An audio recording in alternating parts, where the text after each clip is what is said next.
there's a wonderful piece, Robert Romano of Americans for Limited Government. And here's what he says. He quotes my show and my interview of Ryan. He says, what I tell people at home is I think we can get 85% of this for sure repealed in reconciliation.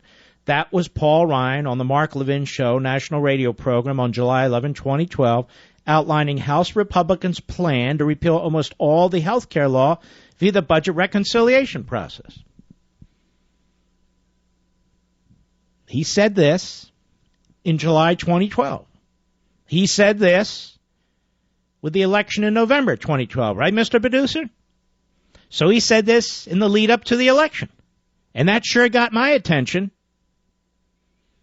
All the Medicare policy, all the Medicaid funding, all the Obamacare exchange subsidies, that's fiscal, that's spending, taxing and spending.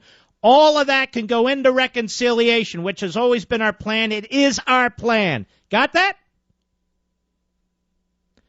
As the presumptive choice to be House Speaker, Ryan will have a chance to make good on his word, but he will have to contend with the budget reconciliation measure that just passed the House of Representatives last Friday by a 240 to 189 vote that repeals a small part of the law but leaves untouched Medicaid expansion and Obamacare exchange subsidies Ryan mentioned in his interview with me.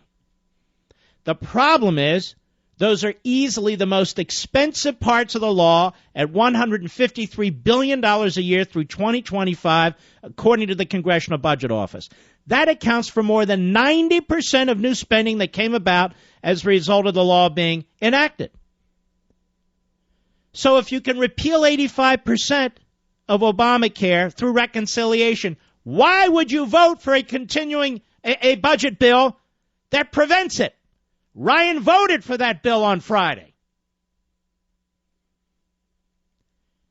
And unfortunately, commentators aren't up to speed on this, and we have to watch these people very, very carefully on Capitol Hill. So he tells me we can repeal 85% through the budget reconciliation process, but he votes on Friday for budget reconciliation. That makes that impossible. Well, why did he do it? The bulk of the money remains in Obamacare. The most expensive parts. Medicaid expansion, the exchange subsidies, they remain in place.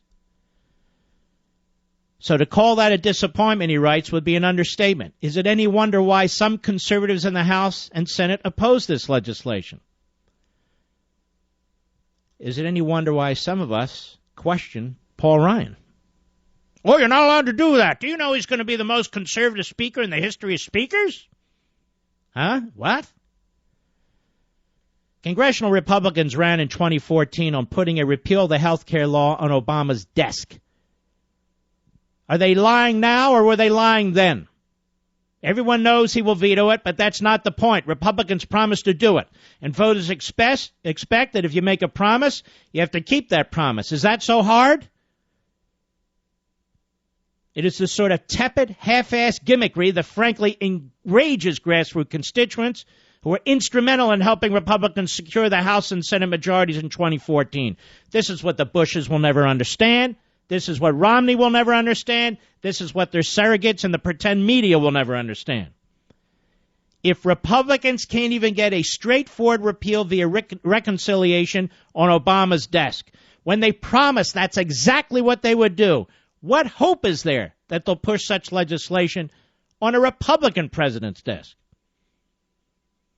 As Speaker, Paul Ryan could change that.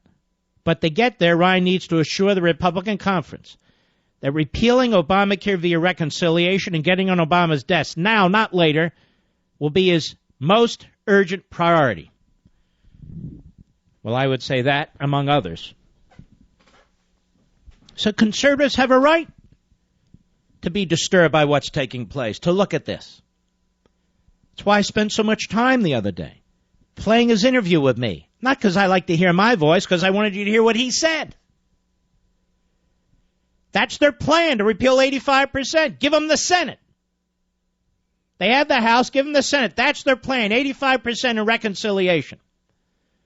And now you're supposed to, accept some tiny fraction, and we're told this is progress, go along, can't get everything, something's better than nothing, but you have to stop and ask yourself. 85% isn't 100%. 85% is a big chunk. Why didn't they go for it? If Obama's going to veto it either way, and you have Republican majorities in the House and the Senate, which isn't all the time, in fact, it's not even that often if you look at history, why not do it? Because it's a ruse, that's why.